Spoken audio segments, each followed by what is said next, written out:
Hoy vamos a meternos de lleno en una idea poderosísima de Napoleon Hill. Una que, según él, es el verdadero punto de partida de cualquier logro importante. Hablamos de un deseo tan fuerte que se transforma casi en una obsesión.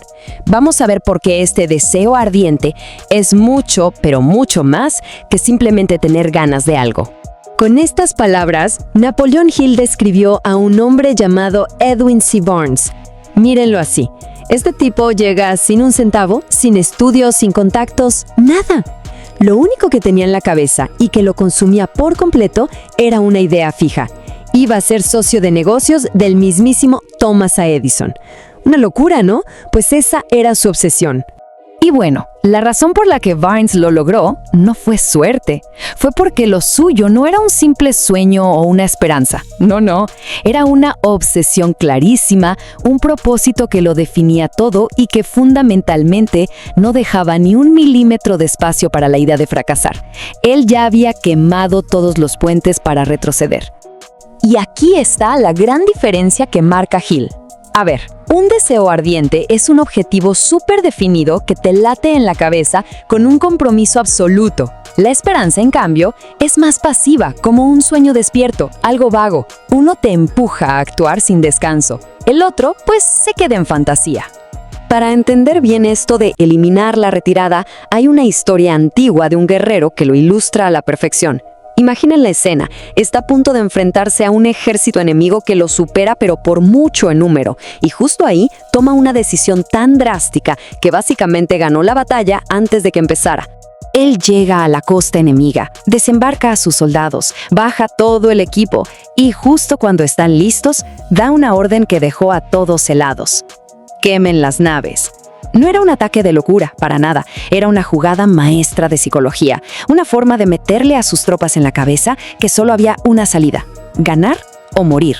Al borrar del mapa cualquier opción de escape, se aseguró de que todos tuvieran la mentalidad correcta para ganar. Sin naves para volver, el único camino posible era hacia adelante, directo a la victoria. ¿Y saben qué? Ganaron. Ok, esta mentalidad de quemar las naves suena increíble, muy de película, pero ¿cómo se aplica en el día a día? Por suerte, Hill no nos deja solo con la anécdota. Él nos da un método súper práctico de 6 pasos para empezar a cultivar ese deseo y, literalmente, transformarlo en oro. Este es el plan de acción. No se trata de querer más dinero, no. Se trata de definir la cantidad exacta. Decidir qué se va a dar a cambio, porque nada es gratis, ponerle una fecha límite sí o sí, luego crear un plan y, súper importante, empezar ya, sin excusas. Todo eso se escribe y se repite y se repite. No es magia, es programación mental con una precisión de cirujano. Y ojo, el último paso es el secreto de todo. Esto de leerlo en voz alta no es por leer, es un ejercicio de autosugestión. La idea es que mientras se lee, uno tiene que verse, sentirse y creerse que ya tiene eso que busca.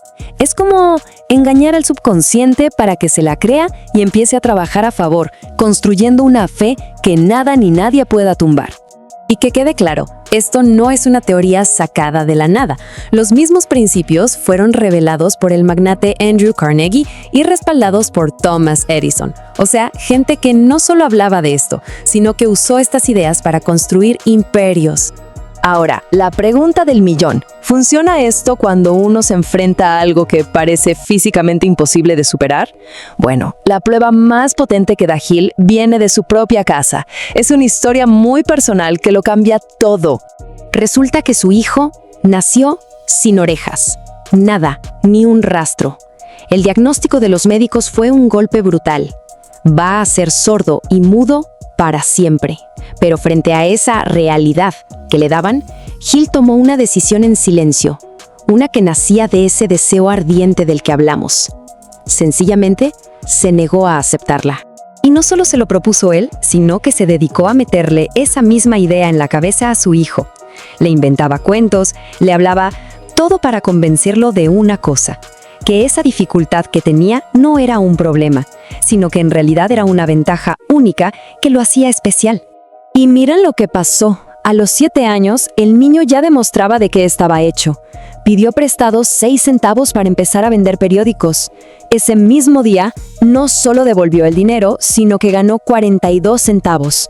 Fue su primera gran victoria, la prueba de que podía valerse por sí mismo. Esta idea fue la que lo cambió todo. La creencia de que su problema era en realidad una ventaja. Gracias a que su padre se la repitió hasta el cansancio, el niño empezó a ver el mundo de otra manera. No se sentía menos, se sentía diferente, con algo especial. Pasaron los años y apareció un nuevo aparato auditivo eléctrico. Se lo probaron y funcionó, como por arte de magia. El deseo de toda una vida se hizo realidad. Pero la historia no termina ahí, apenas empieza. Inspirado por su propia experiencia, decidió que su propósito en la vida sería ayudar a los millones de personas que vivían en silencio. Su desventaja se convirtió en su misión.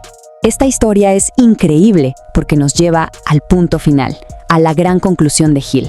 Nuestra realidad, sea de riqueza o de escasez, nace primero en la mente. Él lo dice sin rodeos. Tanto la pobreza como la riqueza son hijas del pensamiento. No son cuestión de suerte. La pobreza nace de la indiferencia, de la duda, de no tener un propósito claro. La riqueza, en cambio, nace de un deseo ardiente, de la fe y de tener un plan bien definido. Hay un poeta que lo dijo de una forma brillante. Le regatea a la vida 1 centavo, y la vida no me quiso dar más. El poema sigue, pero la idea es esa. La vida es justa y te da lo que le pides. Si le pides poco, te da poco. Pero si le hubieras pedido más, te lo habría dado sin problemas. La lección es clara. Cuidado con apuntar muy bajo. Así que la pregunta que queda flotando en el aire es, ¿qué salario se le ha pedido a la vida? Porque al final del día, los únicos límites que existen de verdad son los que uno mismo se pone y acepta en su mente. El tamaño de lo que logramos está directamente relacionado con el tamaño de nuestro deseo.